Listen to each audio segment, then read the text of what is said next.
Now, when it comes to the press handstand, most people think about the straddle press.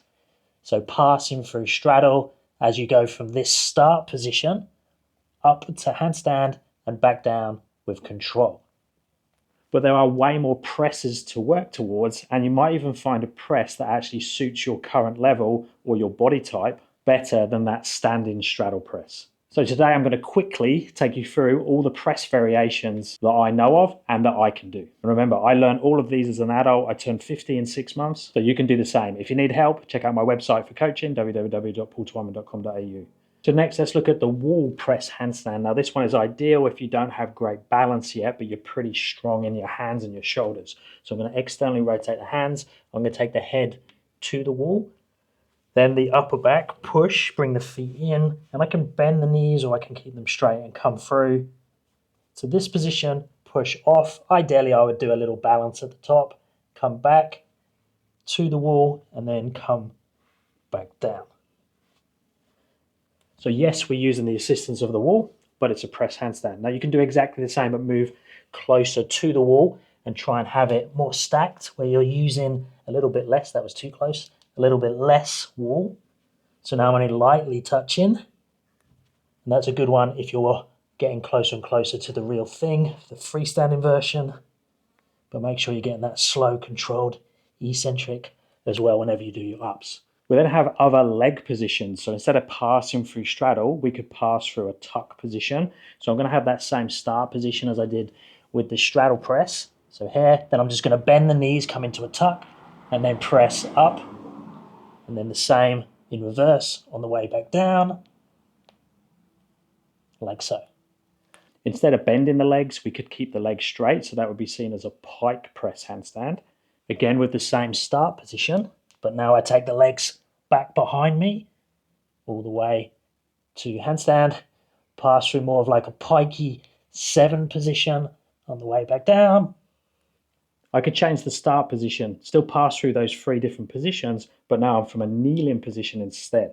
So I start here, push through round in the upper back, pass through the straddle, up to handstand, back down, finishing back on the knees. The same in pike. So the movement is identical. We're just finishing and starting in the kneeling position. Same with tuck.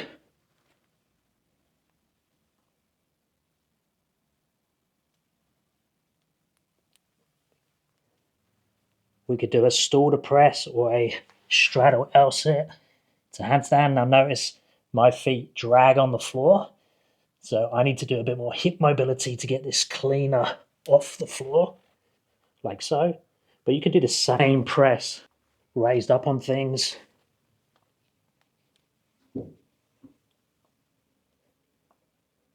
Which makes it easier if you don't have the flexibility and you are a little bit more stronger. And that was using P-bars, so I can obviously do all the different presses on the P-bars, or I can raise the hands up onto steps or boxes, which allows me to bend my legs more because I'm raised up so much. But I can still do that straddle press coming from the straddle L, so the stalder press. And it doesn't have to be a stalder press or from that straddle L position. It can be from a raised platform like this, and I can just do my standard press handstand variations. But if you're not quite at the press level yet, you can still do a press handstand and you can just make it partial range. So you start with your feet on something there, and then you can press up through any of the variations that fit your body. Now that could be bent knees. And that takes us into another subject, like what is a press handstand? Does it have to have dead straight legs? Does it have to pass through straddle? Does it have to have straight arms? And that really comes down to what you prefer and what you want to train towards. There's no issues with making your press handstand look like this, a bent arm press handstand. It's actually a really safe way to get into a handstand because it pulls you into position. So if I do this, now when I go up to handstand, I'm pushing up into a comfortable position where I can hold, as opposed to kicking up or pressing and it going over, so your energy goes that way. Where if I use a little bit of bent arm, I can press up comfortably. So if I'm ever doing a handstand at height there's a little bit of risk, I'm more likely to use that bent arm entry because I feel safer and I can control the balance much better. And when I'm learning to press handstand, I could make it ugly on the way up. It's still a press handstand. So ugly on the way up. But if I want a cleaner one, I can work on the clean eccentric because it's easier to go down than it is to go up.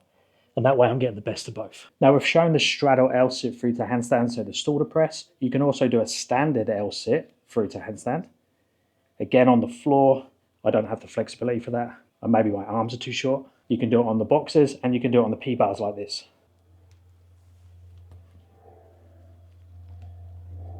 Now here I'm going through more of a pikey position and I'm cheating by standing on the ceiling at the top.